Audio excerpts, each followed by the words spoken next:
ଶ୍ରାବଣର ଏହି ପବିତ୍ର ମାସରେ ବିଶେଷ କରି ସୋମବାର ଦିନ ନେଇ ଆସନ୍ତୁ କଳା ଦୁଦୁରାର ଫୁଲ ଏବଂ ଚେର ଏବଂ କରିନିଅନ୍ତୁ ପ୍ରାଚୀନ କାଳର ଏହି ମହା ଉପାୟ। ଆପଣଙ୍କ ଜୀବନରେ ଚାଲିଥିବା ସମସ୍ତ କଷ୍ଟର ଆପଣଙ୍କର ହୋଇଯିବ ସମାଧାନ। ଭଗବାନ ଶନିଦେବଙ୍କର ଚରଣରେ ଏହି କଳା ଦୁଦୁରା ଫୁଲର ଗୋଟିଏ ଲେଖାଏଁ ଫୁଲ ଅର୍ପଣ କରନ୍ତି ଏବଂ ପ୍ରଭୁ ଶନିଦେବଙ୍କର ବୀଜ ମନ୍ତ୍ରର ଜପ କରନ୍ତି, ତେବେ କୁଣ୍ଡଳୀରେ ସେହି ବ୍ୟକ୍ତିଙ୍କର ନବଗ୍ରହଙ୍କର ସ୍ଥିତି ଠିକ୍ ହୋଇଯାଇଥାଏ। ଏହା ଏକ ଏପରି ଗଛ ଅଟେ ଯାହାକି ଭଗବାନ ଶିବ ଶଙ୍କରଙ୍କର ଅତ୍ୟନ୍ତ ପ୍ରିୟ ଅଟେ। ଆପଣମାନେ ସମସ୍ତେ ଜାଣନ୍ତି ପ୍ରଭୁ ଶିବ ଶଙ୍କର ଏହି ସମଗ୍ର ସୃଷ୍ଟିକୁ ରକ୍ଷା କରିବା ପାଇଁ ନିଜେ ହଳାହଳ ବିଷର ପାନ କରିଥିଲେ। ମାତ୍ର ଯେଉଁ ସମୟରେ ସେ ହଳାହଳ ବିଷକୁ ପାନ କରୁଥିଲେ, ସେହି ବିଷର କିଛି ବୁନ୍ଦା ଏହି ଧରାଧାମରେ ପଡ଼ିଥିଲା ଏବଂ ସେହି ବୁନ୍ଦାଟି ପଡ଼ିବା କାରଣରୁ ହିଁ ଏହି ଗଛର ଉତ୍ପତ୍ତି ହୋଇଥିଲା। ସେଥିପାଇଁ ମାନାଯାଏ ଯେ ଏହି ଗଛଟି ପ୍ରଭୁ ଶିବ ଶଙ୍କରଙ୍କର ଅତ୍ୟନ୍ତ ପ୍ରିୟ ଅଟେ। ତେବେ ବନ୍ଧୁମାନେ, ଯଦି ଆପଣଙ୍କର କୌଣସି ମନସ୍କାମନା ପୂର୍ଣ୍ଣ ହେଉନାହିଁ, ତେବେ ନିଜର ମନସ୍କାମନାକୁ ପୂର୍ଣ୍ଣ କରିବା ପାଇଁ ଆପଣ ଏହି ଗଛର ପତ୍ରକୁ ବ୍ୟବହାର କରିବେ। ତେବେ ସେ ବିଷୟରେ ସମ୍ପୂର୍ଣ୍ଣ ଜାଣିବା ପାଇଁ ଭିଡ଼ିଓଟିକୁ ସ୍କିପ୍ ନ କରି ଶେଷ ପର୍ଯ୍ୟନ୍ତ ନିଶ୍ଚୟ ଦେଖନ୍ତୁ, ଯାହାଫଳରେ ଆପଣ ଏ ବିଷୟରେ ସବିଶେଷ ଜାଣିପାରିବେ। ତେବେ ଭିଡ଼ିଓଟିରେ ଆଗକୁ ବଢ଼ିବା ପୂର୍ବରୁ ଭିଡ଼ିଓଟିକୁ ଲାଇକ୍ କରି ଚ୍ୟାନେଲଟିକୁ ନିଶ୍ଚୟ ସବସ୍କ୍ରାଇବ୍ କରିଦେବେ ଏବଂ କମେଣ୍ଟ ବକ୍ସରେ ଭକ୍ତି ଏବଂ ଶ୍ରଦ୍ଧାର ସହିତ ଓମ୍ ନମଃ ଶିବାୟ ନିଶ୍ଚୟ ଲେଖିବେ। ବନ୍ଧୁମାନେ, ଆପଣମାନେ ସମସ୍ତେ ଜାଣନ୍ତି ଦୁଦୁରା ଗଛରେ ତିନୋଟି ରଙ୍ଗର ଫୁଲ ଫୁଟିଥାଏ। ଗୋଟିଏ ହେଉଛି ଧଳା ଦୁଦୁରା ଫୁଲ, ଗୋଟିଏ ହେଉଛି ନୀଳ ରଙ୍ଗର ଦୁଦୁରା ଫୁଲ, ଆଉ ଗୋଟିଏ ହେଉଛି କଳା ରଙ୍ଗର ଦୁଦୁରା ଫୁଲ। ତେବେ ଆପଣ କେଉଁ ରଙ୍ଗର ଫୁଲ କେଉଁ ଦେବତାଙ୍କୁ ଅର୍ପଣ କରିବା ଉଚିତ ଏବଂ ଅର୍ପଣ କରିବା ସମୟରେ କେଉଁ ବୀଜ ମନ୍ତ୍ର ଜପ କରିବା ଉଚିତ, ତାହାର ମଧ୍ୟ କିଛି ନିର୍ଦ୍ଧାରିତ ନିୟମ ରହିଛି। ବନ୍ଧୁମାନେ, ଆପଣମାନେ ଯଦି ଧନଜନିତ ସମସ୍ୟାରେ ଘେରି ରହିଛନ୍ତି, ତେବେ ଆପଣ ଏହି ଗଛର ବ୍ୟବହାର କରି ସେହି ସବୁଗୁଡ଼ିକ ସମସ୍ୟାର ସମାଧାନ କରିପାରିବେ। ତେବେ ବନ୍ଧୁମାନେ, ଆଜିର ଏହି ଭିଡ଼ିଓରେ ମୁଁ ଆପଣମାନଙ୍କୁ ଯେଉଁ ସବୁ ତଥ୍ୟ ଦେବାକୁ ଯାଉଛି ତାହା ବାସ୍ତୁଶାସ୍ତ୍ରରେ ବର୍ଣ୍ଣିତ ଅଛି।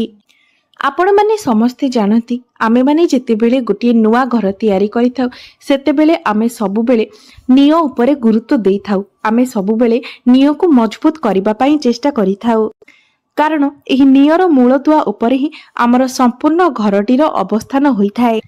ସେମିତି ଯେମିତି ଆମେ ସମ୍ପୂର୍ଣ୍ଣ ଘରଟିକୁ ମଜବୁତ ବନାଇବା ପାଇଁ ଆମେ ପ୍ରଥମେ ନିଅଟିକୁ ମଜବୁତ ବନେଇଥାଉ, ସେହିପରି ଆମର ସମ୍ପୂର୍ଣ୍ଣ ବର୍ଷଟିରେ ଆମେ ଶୁଭ ଫଳ ପ୍ରାପ୍ତି କରିବା ପାଇଁ ଆମେ ଯଦି ଭଲ ଭାବରେ ପୂଜା ପାଠ, ଦାନ ଧର୍ମ, ଯାଗଯଜ୍ଞ ଏସବୁ କରିଥାଉ, ତେବେ ଏହାର ଫଳ ଆମକୁ ସମ୍ପୂର୍ଣ୍ଣ ବର୍ଷ ସାରା ପ୍ରାପ୍ତି ହୋଇଥାଏ। ତେବେ ଆପଣ ଏହି ଉପାୟଟି ପାଳନ କରିନିଅନ୍ତି, ତେବେ ଆପଣଙ୍କୁ ସମ୍ପୂର୍ଣ୍ଣ ବର୍ଷଟିରେ ଶୁଭ ଫଳ ପ୍ରାପ୍ତି ହେବ। ଯଦି ଆପଣଙ୍କର କୁଣ୍ଡଳୀରେ ନବଗ୍ରହଙ୍କର ସ୍ଥିତି ଠିକ୍ ନାହିଁ, ତେବେ ନବଗ୍ରହଙ୍କର ସ୍ଥିତି ମଧ୍ୟ ଠିକ୍ ହୋଇଯିବ ଏବଂ ଆପଣଙ୍କୁ ନିଶ୍ଚୟ ଭାବରେ ଏହାର ଶୁଭ ଫଳ ମଧ୍ୟ ପ୍ରାପ୍ତି ହେବ। ତେବେ ଏହି ପ୍ରଥମ ଉପାୟଟି ହେଉଛି ମା ଲକ୍ଷ୍ମୀଙ୍କ ପାଇଁ, ଯାହାଦ୍ୱାରା ସମ୍ପୂର୍ଣ୍ଣ ବର୍ଷଟିରେ ଆପଣଙ୍କ ଜୀବନରେ କୌଣସି ବି ପ୍ରକାରର ଧନଜନିତ ସମସ୍ୟା ଆସିବ ନାହିଁ, ଆପଣଙ୍କ ଜୀବନରେ ଧନର ଅଭାବ ହେବ ନାହିଁ। ତେବେ ବନ୍ଧୁମାନେ, ଏହି ପ୍ରକ୍ରିୟାଟି ଅତ୍ୟନ୍ତ ସହଜ ଅଟେ। ତେବେ ଏହି ପ୍ରକ୍ରିୟା ପାଇଁ ଆପଣଙ୍କୁ ଧଳା ରଙ୍ଗର ଦୁଦୁରା ଫୁଲର ଆବଶ୍ୟକତା ରହିଛି ଏବଂ 4ଟି ଶୁକ୍ରବାର ପର୍ଯ୍ୟନ୍ତ ଆପଣଙ୍କୁ ଲଗାତାର ଭାବରେ ଏହି ପ୍ରକ୍ରିୟାଟିକୁ କରିବାର ଅଛି। ତେବେ ବନ୍ଧୁମାନେ, ଏଥିପାଇଁ ଆପଣଙ୍କୁ ସୂର୍ଯ୍ୟାସ୍ତ ପରେ 7ଟାରୁ 9ଟା ଭିତରର ସମୟକୁ ଅତ୍ୟନ୍ତ ଉତ୍ତମ ବୋଲି ମାନାଯାଇଥାଏ ଏବଂ ଶୁକ୍ରବାର ଦିନ ସୂର୍ଯ୍ୟାସ୍ତ ପରେ 7ଟାରୁ 9ଟା ଭିତରେ ଆପଣଙ୍କୁ ଏହି ଫୁଲକୁ ଆଣିବାର ଅଛି। ତେବେ ଆପଣ ଏହି ପୂଜା ମଧ୍ୟ 7ଟାରୁ 9ଟା ମଧ୍ୟରେ କରିବା ଉଚିତ, ଯାହାକି ସୂର୍ଯ୍ୟାସ୍ତ ପରେ ଅଟେ। ତେବେ ଆପଣଙ୍କ ଘରେ ଯଦି ମା ଲକ୍ଷ୍ମୀଙ୍କର ଫଟୋ କିମ୍ବା ମୂର୍ତ୍ତି ରହିଛି, ତେବେ ଏହା ଅତ୍ୟନ୍ତ ଭଲ। ଯଦି ନାହିଁ, ତେବେ ଆପଣ ମା ଲକ୍ଷ୍ମୀଙ୍କର ଫଟୋ କିମ୍ବା ମୂର୍ତ୍ତି ଆଣି ସ୍ଥାପନ କରନ୍ତୁ। ଏହାପରେ ମାଙ୍କ ସମ୍ମୁଖରେ ଗୋଟିଏ ଘିଅର ଦୀପ ପ୍ରଜ୍ୱଳନ କରନ୍ତୁ। ତାପରେ ଏହି ଧଳା ରଙ୍ଗର ଦୁଦୁରା ଫୁଲରୁ ଗୋଟିଏ ମାଙ୍କ ଚରଣରେ ରଖି ଶ୍ରୀଂ ମନ୍ତ୍ରର ଉଚ୍ଚାରଣ କରନ୍ତୁ। ତାପରେ ଆପଣ ହାତ ଯୋଡ଼ି ମାଙ୍କ ସମ୍ମୁଖରେ ନିଜର ମନସ୍କାମନାକୁ ପ୍ରକାଶ କରନ୍ତୁ। ଏହି ଉପାୟଟିକୁ ଆପଣଙ୍କୁ ଲଗାତାର ଭାବରେ 4ଟି ଶୁକ୍ରବାର ପର୍ଯ୍ୟନ୍ତ କରିବାର ଅଛି। ବନ୍ଧୁମାନେ, ଏହି ଶ୍ରୀଂ ମନ୍ତ୍ରଟିରେ ଏତେ ଶକ୍ତି ଥାଏ ଯେ ଏହି ଶ୍ରୀଂ ମନ୍ତ୍ରର ଉଚ୍ଚାରଣ ମାତ୍ରେ ହିଁ ଜପ ମାତ୍ରେ ହିଁ ଆପଣଙ୍କ ଜୀବନରୁ ଅନେକ ଗୁଡ଼ିଏ କଷ୍ଟ ଦୂର ହୋଇଯାଇଥାଏ।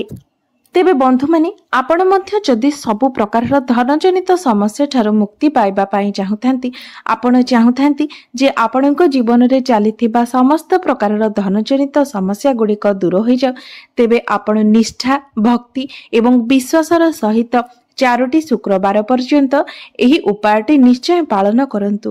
ଦେଖିବେ ଆପଣଙ୍କୁ ନିଶ୍ଚୟ ଭାବରେ ମା ଲକ୍ଷ୍ମୀଙ୍କର ବିଶେଷ କୃପା ପ୍ରାପ୍ତ ହେବ ଏବଂ ଆପଣଙ୍କ ଜୀବନରେ ଚାଲିଥିବା ଧନଜନିତ ସମସ୍ତ ସମସ୍ୟା ଗୁଡ଼ିକ ମଧ୍ୟ ଦୂର ହୋଇଯିବ।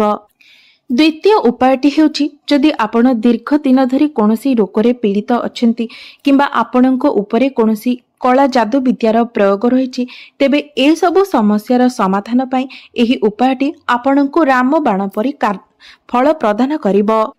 ତେବେ ଏଥିପାଇଁ ଆପଣଙ୍କୁ ନୀଳ ରଙ୍ଗର ଦୁଦୁରା ଫୁଲର ଆବଶ୍ୟକତା ରହିଛି ଏବଂ 3ଟି ସୋମବାର ପର୍ଯ୍ୟନ୍ତ ଆପଣଙ୍କୁ ଏହି ପ୍ରକ୍ରିୟାଟି କରିବାର ଅଛି। ସେଥିପାଇଁ ଆପଣମାନେ ସୋମବାର ଦିନ ବ୍ରହ୍ମ ମୁହୂର୍ତ୍ତରୁ ଉଠି ନିଜର ସ୍ନାନ କାର୍ଯ୍ୟ ସାରି ନିଅନ୍ତୁ ଏବଂ ଏହି ନୀଳ ଦୁଦୁରା ଫୁଲର ଗୋଟିଏ ପତ୍ର ଏବଂ ଗୋଟିଏ ଫୁଲ ତା ସହିତ ଗୋଟିଏ ତମ୍ବା ଲୋଟାରେ ସମ୍ପୂର୍ଣ୍ଣ ଜଳ ଭରି ଆପଣ ଆପଣଙ୍କର ଘର ନିକଟରେ ଥିବା କୌଣସି ବି ଶିବ ମନ୍ଦିରକୁ ଯାଆନ୍ତୁ। ତାପରେ ଆପଣ ଭଗବାନ ଶିବ ଶଙ୍କରଙ୍କ ଉପରେ ଏହି ପତ୍ର ଏବଂ ଫୁଲକୁ ଅର୍ପଣ କରନ୍ତୁ। ତାପରେ ସେହି ଜଳକୁ ଧୀରେ ଧୀରେ ଅର୍ପଣ କରନ୍ତୁ। ତାପରେ ପ୍ରଭୁ ଶିବ ଶଙ୍କରଙ୍କର ମନ୍ତ୍ରକୁ 503 ଥର ଉଚ୍ଚାରଣ କରନ୍ତୁ। ପ୍ରଭୁ ଶିବ ଶଙ୍କରଙ୍କର ମନ୍ତ୍ର ହେଉଛି ଓମ୍ ନମଃ ଶିବାୟ। ଏହି ଓମ୍ ନମଃ ଶିବାୟକୁ ଆପଣ 503 ଥର ଜପ କରନ୍ତୁ। ଯଦି ଆପଣ 3ଟି ସୋମବାର ପର୍ଯ୍ୟନ୍ତ ଏହି ଉପାୟଟିକୁ ଭକ୍ତି, ନିଷ୍ଠା ଏବଂ ବିଶ୍ୱାସର ସହିତ କରନ୍ତି, ତେବେ ଆପଣଙ୍କ ଜୀବନରେ ଥିବା ସମସ୍ତ ପ୍ରକାରର ରୋଗ, କଳା ଯାଦୁର କଷ୍ଟ କିମ୍ବା ଅନ୍ୟ କୌଣସି ଯେକୌଣସି କଷ୍ଟ ହୋଇଥାଉ ତାହା ଆପଣଙ୍କ ଜୀବନରୁ ଦୂରେଇ ଯିବ। ତୃତୀୟ ଉପାୟଟି ହେଉଛି, ଯଦି ଆପଣଙ୍କୁ ଆପଣଙ୍କ ଭାଗ୍ୟର ସାଥ ମିଳୁନାହିଁ, ଆପଣଙ୍କର କୁଣ୍ଡଳୀରେ ନବଗ୍ରହଙ୍କର ସ୍ଥିତି ଠିକ୍ ନାହିଁ, ତେବେ ଏହି ଉପାୟଟି ଦ୍ୱାରା ଆପଣଙ୍କ କୁଣ୍ଡଳୀରେ ନବଗ୍ରହଙ୍କର ସ୍ଥିତି ଠିକ୍ ହୋଇଯିବ। ଆପଣଙ୍କୁ ସମସ୍ତ ଗ୍ରହମାନଙ୍କର ଶୁଭ ଫଳ ମିଳିବ, ଯାହାଫଳରେ ଆପଣଙ୍କର ଭାଗ୍ୟ ଆପଣଙ୍କୁ ସାଥ ଦେବ ଏବଂ ଆପଣ କରୁଥିବା ପ୍ରତ୍ୟେକ କାର୍ଯ୍ୟରେ ଆପଣଙ୍କୁ ସଫଳତା ମିଳିବ। ଆପଣଙ୍କୁ ନିଜର ପ୍ରତ୍ୟେକ କାର୍ଯ୍ୟରେ ପ୍ରତ୍ୟେକ ଜାଗାରେ ସମ୍ମାନ ଏବଂ ପ୍ରତିଷ୍ଠା ମଧ୍ୟ ପ୍ରାପ୍ତ ହେବ। ତେବେ ଆପଣ ମଧ୍ୟ ଯଦି ଚାହୁଁଛନ୍ତି ଯେ ଆପଣଙ୍କର ଦୁର୍ଭାଗ୍ୟ ସୌଭାଗ୍ୟରେ ପରିଣତ ହୋଇଯାଉ, ତେବେ ଏହି ଉପାୟଟିକୁ ଧ୍ୟାନ ଦେଇ ଶୁଣନ୍ତୁ। ଏହି ଉପାୟଟି ବନ୍ଧୁମାନେ, ଏହି ପ୍ରକ୍ରିୟାଟି ଅତ୍ୟନ୍ତ କଠିନ ଅଟେ, କାରଣ କଳା ଦୁଦୁରା ଏତେ ସହଜରେ ଆପଣଙ୍କୁ ପ୍ରାପ୍ତ ହୋଇନଥାଏ। ମାତ୍ର ଯଦି ଆପଣ 3ଟି ଶନିବାର ପର୍ଯ୍ୟନ୍ତ କଳା ଦୁଦୁରା ପାଇଯାଉଛନ୍ତି, ତେବେ ଆପଣ ସତରେ ଅତ୍ୟନ୍ତ ଭାଗ୍ୟଶାଳୀ ଅଟନ୍ତି। ଏଥିପାଇଁ କଳା ଦୁଦୁରା ଫୁଲର ଆବଶ୍ୟକତା ରହିଛି। ସେଥିପାଇଁ ଉପାୟଟି ସମସ୍ତଙ୍କ ପାଇଁ ଏତେ ସହଜ ନୁହେଁ, କାରଣ କଳା ଦୁଦୁରା ଫୁଲଟି ସବୁଠାରେ ଏତେ ସହଜରେ ପ୍ରାପ୍ତ ହୋଇନଥାଏ। ମାତ୍ର ଯଦି ଆପଣଙ୍କୁ କଳା ଦୁଦୁରା ଫୁଲ ମିଳିଯାଉଛି ଏବଂ 3ଟି ଶନିବାର ପର୍ଯ୍ୟନ୍ତ ଆପଣଙ୍କୁ ଏହି କଳା ଦୁଦୁରା ପ୍ରାପ୍ତ ହୋଇଯାଉଛି, ତେବେ ଆପଣଙ୍କ ପାଇଁ ଏହି ଉପାୟଟି ଅତ୍ୟନ୍ତ ସହଜ ଅଟେ। ବନ୍ଧୁମାନେ, ଆପଣମାନେ ଜାଣନ୍ତି, ଯଦି କୌଣସି ବ୍ୟକ୍ତିଙ୍କ ଉପରେ ଶନି 7.5, ଶନି 2.5 କିମ୍ବା ଶନିଙ୍କର ବକ୍ର ଦୃଷ୍ଟି ପଡ଼ିଥାଏ, ତେବେ ସେହି ବ୍ୟକ୍ତି ନିଜ ଜୀବନରେ ଯେତେ ପରିଶ୍ରମ କଲେ ମଧ୍ୟ ତାଙ୍କୁ ନିଜର ପରିଶ୍ରମର ଫଳ ପ୍ରାପ୍ତ ହୋଇନଥାଏ ଏବଂ ଜୀବନରେ ଅନେକ ଗୁଡ଼ିଏ ସମସ୍ୟା, ଅନେକ ଗୁଡ଼ିଏ କଷ୍ଟର ତାଙ୍କୁ ସାମ୍ନା କରିବାକୁ ପଡ଼ିଥାଏ। ତାଙ୍କ ପାଇଁ ଜୀବନଟି ସତେ ଯେପରି ଦୁର୍ବିସହ ହୋଇପଡ଼ିଥାଏ। ତେବେ ଏହାର କାରଣ ମଧ୍ୟ ରହିଛି ଯେ ପ୍ରଭୁ ଶନିଦେବ ଆମ କର୍ମ ଅନୁସାରେ ଆମକୁ ଫଳ ପ୍ରଦାନ କରିଥାନ୍ତି। ଯଦି ଆମେ ଆମର ପୂର୍ବ ଜନ୍ମରେ କିମ୍ବା ଏହି ଜନ୍ମରେ କିଛି ଖରାପ କର୍ମ କରିଛେ, ତେବେ ତାହାର ଫଳ ମଧ୍ୟ ଆମକୁ ଏହିପରି ଭାବରେ ଭୋଗ କରିବାକୁ ପଡ଼ିଥାଏ। ସେଥିପାଇଁ ଆମେମାନେ ଯେତେ କଷ୍ଟରେ ଥିଲେ ମଧ୍ୟ ସବୁବେଳେ ଚେଷ୍ଟା କରିବା ସତ୍ ମାର୍ଗରେ ଯିବା ପାଇଁ, ସତ୍ କାର୍ଯ୍ୟ କରିବା ପାଇଁ। ତେବେ ଆମ ଉପରେ ପ୍ରଭୁ ଶନିଦେବଙ୍କର କୋପ ଦୃଷ୍ଟି ପଡ଼ିଲେ ମଧ୍ୟ ଆପଣଙ୍କୁ କୌଣସି ନା କୌଣସି ବାଟରେ ସେହିଥିରୁ ବାହାରିବାର ମଧ୍ୟ ବାଟ ନିଜେ ପ୍ରଭୁ ଶନିଦେବ ଆପଣଙ୍କୁ ଦେଖାଇ ଦେବେ। ସେଥିପାଇଁ ଆପଣମାନେ ସର୍ବଦା ଚେଷ୍ଟା କରନ୍ତୁ ସତ୍ ପଥରେ ଯିବା ପାଇଁ, ସତ୍କର୍ମ କରିବା ପାଇଁ। ତେବେ ବନ୍ଧୁମାନେ, ଆପଣଙ୍କୁ ଏହି ପ୍ରକ୍ରିୟାଟି 4ଟି ଶନିବାର ପର୍ଯ୍ୟନ୍ତ କରିବାର ଅଛି ଏବଂ ଆପଣ ଯେଉଁ ଶନିବାରେ ଏହି ଉପାୟଟି କରୁଛନ୍ତି, ସେଦିନ ଆପଣ ସନ୍ଧ୍ୟା ସମୟରେ ସ୍ନାନ କରିନିଅନ୍ତୁ ଏବଂ କୌଣସି ବି ଖାଦ୍ୟ ଗ୍ରହଣ କରନ୍ତୁ ନାହିଁ। ତାପରେ ଆପଣମାନେ ଗୋଟିଏ ଲୋଟାରେ 1 ଲୋଟା ଜଳ ଭରି ନିଅନ୍ତୁ। ଗୋଟିଏ ଘିଅର ଦୀପ ନିଅନ୍ତୁ ଏବଂ ଗୋଟିଏ କଳା ଦୁଦୁରା ଫୁଲ ନିଅନ୍ତୁ। ତାପରେ ଆପଣ ସେହି ଜଳକୁ ନେଇ କୌଣସି ଏକ ଓସ୍ତ ଗଛ ମୂଳରେ ଅର୍ପଣ କରନ୍ତୁ। ତାପରେ ଆପଣ ସିଧା ସିଧା ଶନି ମନ୍ଦିରକୁ ଚାଲି ଯାଆନ୍ତୁ। ସେଠାରେ ଆପଣ ଏହି ଦୁଦୁରା ଫୁଲକୁ ଅର୍ପଣ କରି ସେହି ଘିଅର ଦୀପକୁ ଜାଳନ୍ତୁ। ତାପରେ ଶନି ଚାଳିଶାର ପାଠ କରନ୍ତୁ। ଆପଣ ଏହି ଶନି ଚାଳିଶା 3 ଥର ପାଠ କରନ୍ତୁ। ଏପରି ଯଦି ଆପଣ ଲଗାତାର 4ଟି ଶନିବାର ପର୍ଯ୍ୟନ୍ତ ଏହି ପ୍ରକ୍ରିୟାଟି କରନ୍ତି, ତେବେ ଆପଣଙ୍କର ଦୁର୍ଭାଗ୍ୟ ନିଶ୍ଚୟ ଭାବରେ ସୌଭାଗ୍ୟରେ ପରିଣତ ହୋଇଯିବ। ଆପଣଙ୍କର କୁଣ୍ଡଳୀରେ ନବଗ୍ରହଙ୍କର ସ୍ଥିତି ଠିକ୍ ହୋଇଯିବ ଏବଂ ଆପଣଙ୍କୁ ସମସ୍ତ ଗ୍ରହଙ୍କର ଶୁଭ ଫଳ ପ୍ରାପ୍ତି ହେବ।